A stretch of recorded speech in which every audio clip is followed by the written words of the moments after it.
की रात रामपुर में बादल फटने से सैलाब आ गया। शिमला के रामपुर में बादल फटने से भारी तबाही हुई है। घटना स्थल पर डिप्टी कमिश्नर पहुंच गए हैं, एसडीआरएफ की टीम पहुंच गई है, एनडीआरएफ की टीम पहुंच गई है। रामपुर में एक पूरा गांव ही बाढ़ में बह गया। ये दो तस्वीरें देखिए तबाही से पहले और तबाही के बाद का। ये जो रिवर का स्ट्रेच है इस समेज खड्ड का, तो जहाँ पर इस सतलुज में मिलती है, इसकी हम जो है वो इंच बाई इंच जो है इसकी रेकी जो है वो हो रही है कंटूरिंग करके। Staying on India, in India's Himachal Pradesh, flash floods triggered by cloud bursts in Shimla. बादल फटने से 50 लोगों की लापता होने की खबर है। जो लोग मिसिंग हैं उनको पता लगाने की कोशिश की जा रही है और डिफरेंट यूनिट्स और एजेंसीज को जो है तैनात किया गया है। Claimed 22 lives. Rampur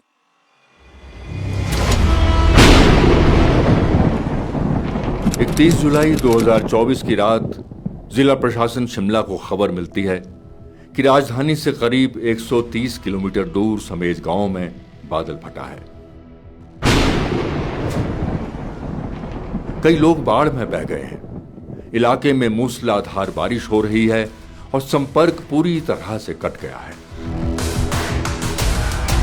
deputy commissioner फौरन एसपी शिमला से संपर्क करते हैं और अगले आधे घंटे में समेज गांव के लिए डिस्ट्रिक्ट हेडक्वार्टर से प्रशासनिक दस्ता रवाना हो जाता है। तैयारी का समय बेहद कम था और रेस्क्यू ऑपरेशन जल्द से जल्द शुरू करना था, इसलिए रास्ते में ही अगले 3 घंटे में रेस्क्यू प्लान तैयार किया गया।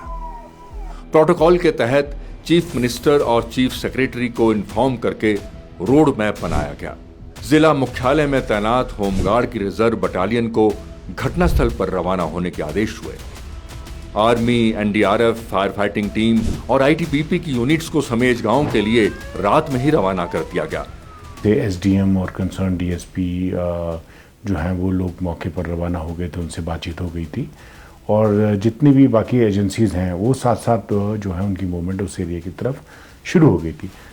लगातार 3 घंटे की ड्राइव के बाद जिला प्रशासन समेज पहुंचता है। दिल दहला देने वाला ये मंजर एक ऐसी त्रासदी की कहानी बयां कर रहा था जहां सिर्फ तबाही के निशान बचे थे। रामपुर से करीब 8 किलोमीटर दूर हिमाचल का एक बेहद खूबसूरत, खुशहाल और प्रकृति की गोद में बसा एक छोटा सा गांव समेज, जहां हंसते खेलते 20 परिवारों को इस बात का बिल्कुल भी अंदेशा नहीं था कि 31 जुलाई की रात उनकी जिंदगी की आखिरी रात होगी। जैसे आगे पार सामने पहुंचा तो वहां से दिखता है, सामने ना घर दिख जाते थे एकदम। देखा तो ये पूरा प्लान नहीं दिख रहा, कुछ नहीं दिख रहा है, बिल्कुल साफ। ये एक रोजमर्रा की तरह सामान्य दिन था। इलाके में हल्की बारिश हो रही थी। लोग अपने रोज के कामों को निपटाकर घरों में सोने चले गए। रात करीब 12 बजे अचानक से समेज नदी में 50 मीटर ऊंचे उफान के साथ एक भयंकर बाढ़ आई। हादसे के चश्मदीदों की माने तो उन्हें बहुत तेज शोर सुनाई दिया। नदी से आ रही भयंकर आवाज से पूरी घाटी जैसे कांप गई। नदी अपने दोनों किनारों को तोड़ती हुई बड़े बड़े पत्थर और मलबा बहाकर लाई और जो भी इसकी जद में आया वो काल के ग्रास में समा गया। यहाँ तो सारी धुंधी थी, मकान कुछ नहीं दिख रहे थे, टॉर्च लगा रहे थे, हम कोई पता नहीं लग रहा था। मेरे परिवार में 2 बेटी थी, ऐसे हम 3 बेटी है, 2 बेटी यहाँ पलती थी और दोनों चली गई। बाढ़ इतनी भयानक थी कि गांव का नामो निशान नहीं बचा था। हालात को देखकर कहना मुश्किल था कि कभी यहां एक खूबसूरत गांव रहा होगा।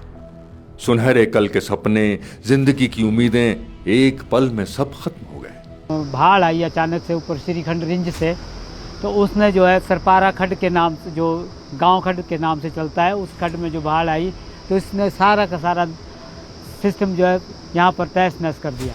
अपनों को खो चुके परिजनों के लिए शायद उनकी जिंदगी का ये सबसे बुरा दिन था।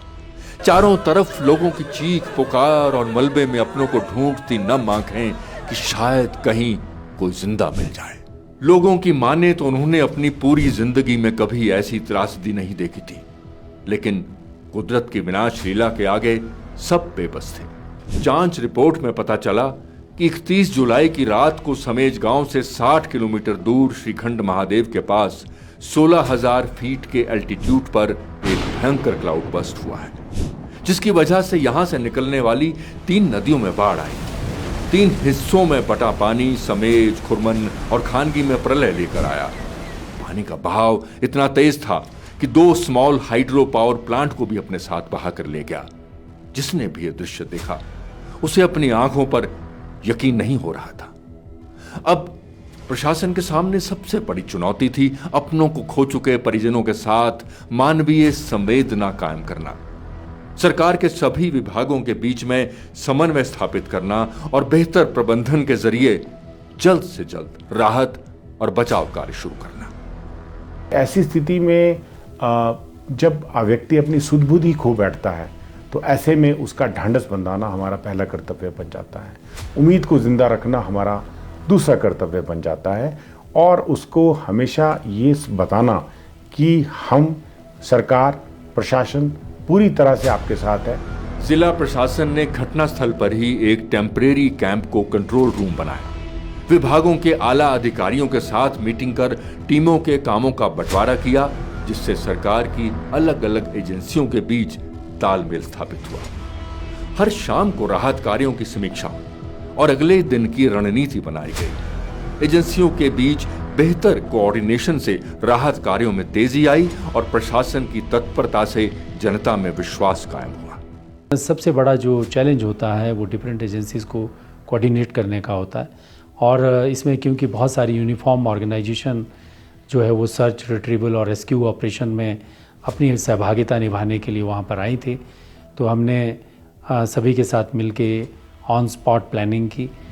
सर्च ऑपरेशन, स्वास्थ्य सेवाएं, भोजन, शेल्टर, बिजली और पानी की आपूर्ति को बहाल करने और पीड़ित परिवारों का मनोबल बनाए रखने के लिए लगातार जन संवाद कायम किया गया।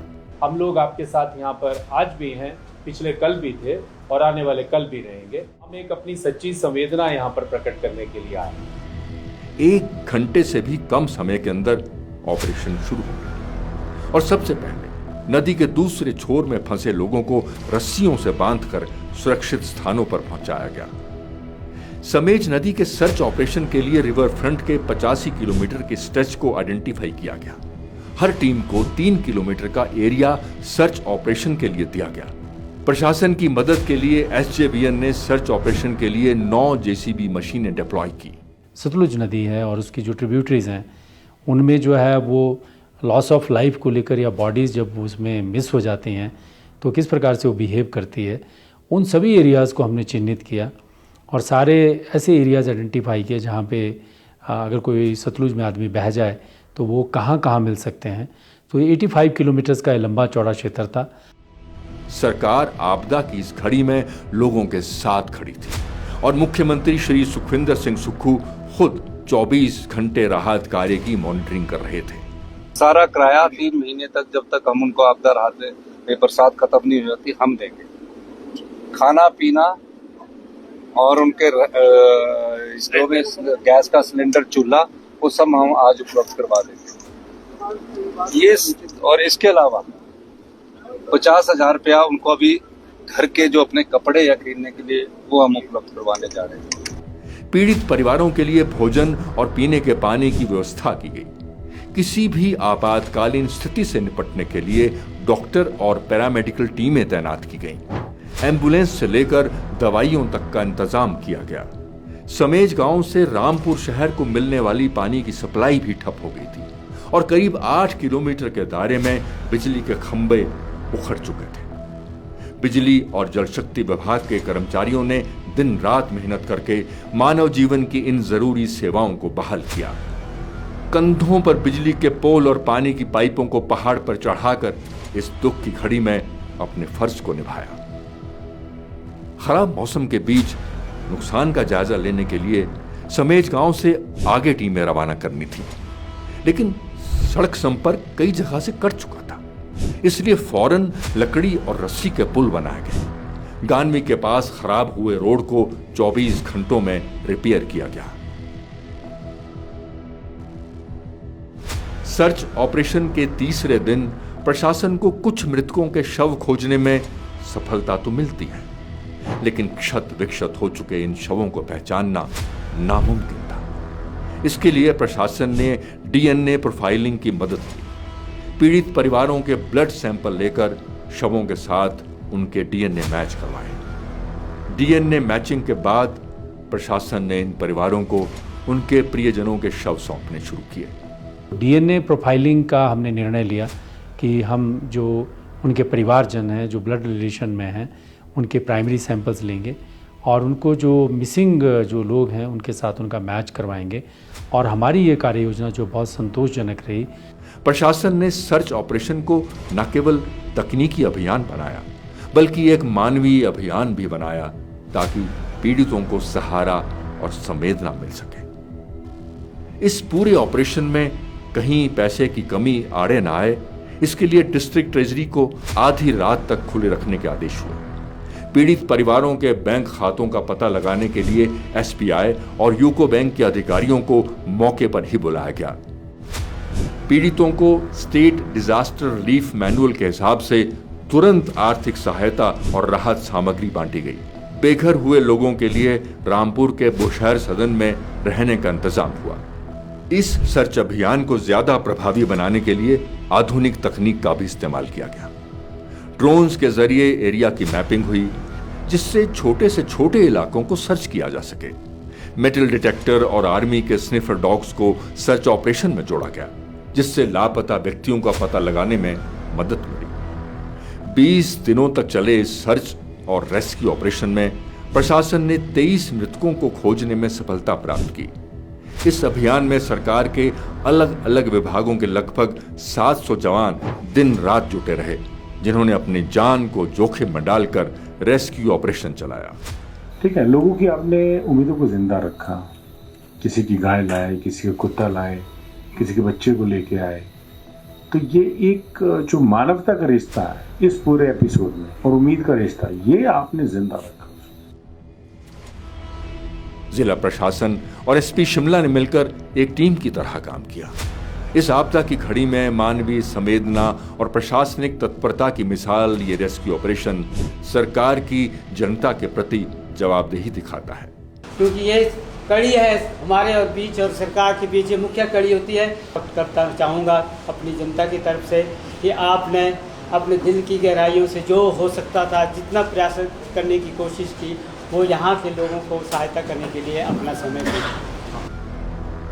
अपनों को खो चुके परिजनों का दर्द तो हमेशा रहेगा, लेकिन जवानों की इस बहादुरी को हमारा सलाम जरूर है। उनकी मेहनत और जज्बे ने कई जिंदगियों को बचाया और इस आपदा में भी एक उम्मीद की किरण दिखाई।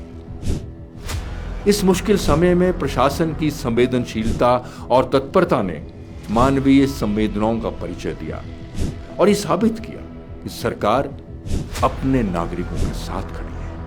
आपकी जो प्रेजेंस है उसका नाम हौसला है, उसका नाम विश्वास है, उसका नाम शक्ति है। परिवारजन जो कोई बह गया है या कोई गुम हो गया है वो कहीं से मिल सके। ये त्रासदी हमें कुछ सबक भी सिखाती कि विकास की इस दौड़ में प्रकृति के संरक्षण के बिना मानव जाति का अस्तित्व अधूरा है और हम प्रकृति के साथ सामंजस्य स्थापित करके इस धरती पर एक खुशहाल जीवन के सपने को साकार कर सकते। और आप सबका, हर एक जवान का तहे दिल से जो है बहुत धन्यवाद करता हूं और आपको मेरा एक बार फिर से जय हिंद।